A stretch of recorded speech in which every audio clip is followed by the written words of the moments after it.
कक्षा 12 विषय वाणिज्य व्यवस्था और संचालन, जिसमें 5वां चैप्टर कर्मचारी व्यवस्था। उसमें हम भर्ती के प्राप्ति स्थान देख रहे थे।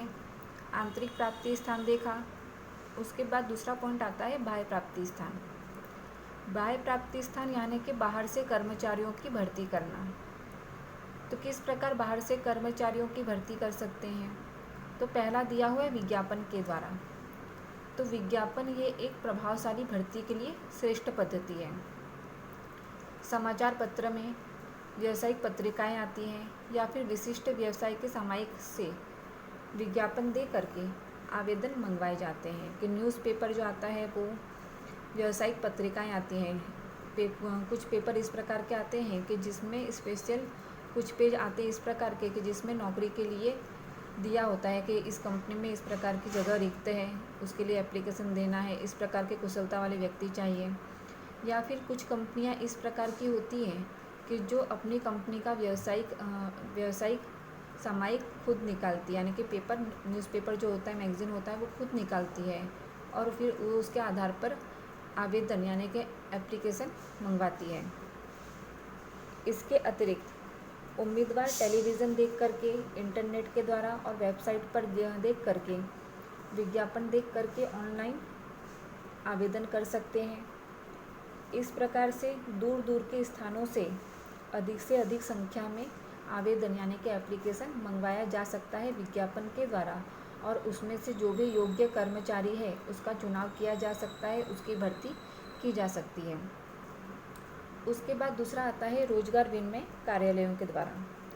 तो जो सरकारी या फिर निजी रोजगार विनिमय संस्थाएं होती हैं, वो जो नौकरी ढूंढने वाले उम्मीदवार हैं उनका नाम, पता, उनकी शैक्षणिक योग्यता, अनुभव, कुशलता जैसी बातें लिख करके एक सूची तैयार करती है। और जिन भी इकाइयों को इस प्रकार के उम्मीदवारों की आवश्यकता होती है तो ऐसी योग्यता वाले उम्मीदवारों की सूची वहाँ पे भेज दी जाती है कि कहीं पे अगर अकाउंटेंट की जगह खाली है तो उस लिस्ट में जितने भी अकाउंटेंट होंगे जिन्होंने अकाउंटेंट की पढ़ाई की होगी, ऐसे उम्मीदवारों की एक लिस्ट बनाती है और उस कंपनी भेज दी जाती है, और फिर इकाई को जो योग्य व्यक्ति लगता है उसकी वहाँ पे भर्ती की जाती है। उसके बाद तीसरा पॉइंट आता है शैक्षणिक संस्थाओं के द्वारा। तो शैक्षणिक संस्थाओं के द्वारा इसमें अब के समय में ऐसी बहुत सी कंपनियां इस प्रकार की हैं जो शैक्षणिक संस्थाओं के द्वारा भर्ती करती है। इसमें क्या होता है कि जो व्यावसायिक इकाई है वो संस्थाओं में, शिक्षण संस्थाएं होती है वहाँ पे, कॉलेज, यूनिवर्सिटी, वहाँ पे संपर्क करके उसमें जो विद्यार्थी होते हैं उनका संपर्क करती है और वहाँ पे कैंपस का आयोजन करते हैं, यानी कि सीधी भर्ती का आयोजन करते हैं। कितनी कॉलेजें इस प्रकार की वहाँ पे कैंपस आयोजन होता है, यानी कि व्यक्ति जो भी विद्यार्थी हैं वो पढ़ाई के बाद सीधे उनको नौकरी प्राप्त हो जाती है, उनकी नौकरी वहीं से फिक्स हो जाती है। जैसे हम उदाहरण के रूप में लिखा है कि IIM है, IIT है, ये संस्थाएं इस प्रकार की है कि जो हर साल इस प्रकार के भर्ती मेलों का आयोजन करती है। उसके बाद आपका चौथा पॉइंट आता है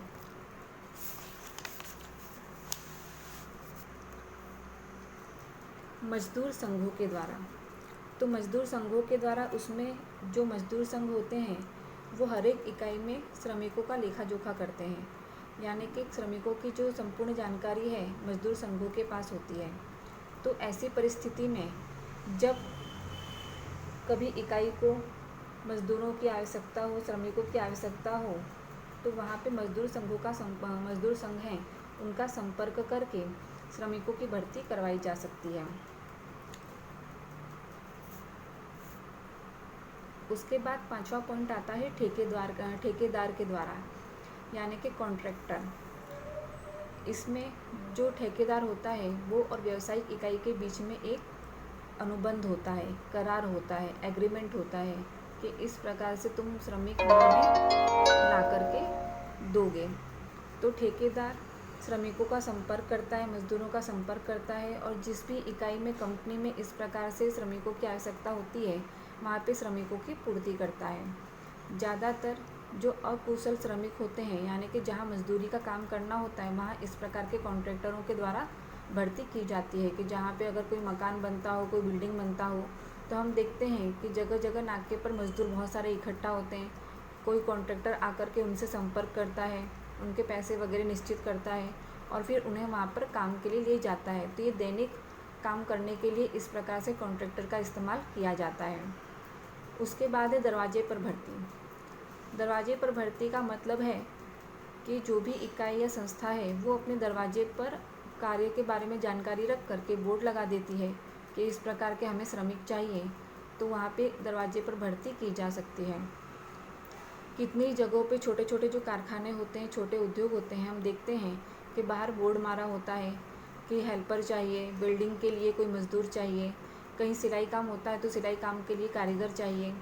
तो ये इस प्रकार दरवाजे पर भर्ती कही जाती है। उसके बाद आखिरी बाह्य प्राप्ति स्थान में आखिरी पॉइंट आता है आधुनिक पद्धति। आधुनिक पद्धति में इंटरनेट के द्वारा कर्मचारी अपना एप्लीकेशन दे सकता है। इसमें जो अलग अलग एजेंसियां होती हैं वो वेबसाइट पर उम्मीदवारों की एक सूची रखती है और कंपनियों को जिस प्रकार के उम्मीदवार की आवश्यकता होती है वहाँ पे वो उम्मीदवारों को चुन करके अपनी इकाइयों में भर्ती करती है। ज़्यादातर जो कुशल कर्मचारी होते हैं, यानी कि जो पढ़े लिखे होते हैं, उनके लिए आधुनिक पद्धति बहुत ही उपयोगी होती है।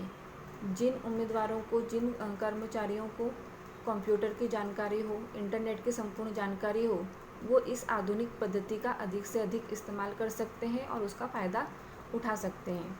तो यहाँ पे ये बाह्य प्राप्ति स्थान का ये 7वां पॉइंट था। तो आंतरिक प्राप्ति स्थान और बाह्य प्राप्ति स्थान, ये 2 पॉइंट आपके आज पूरे होते हैं।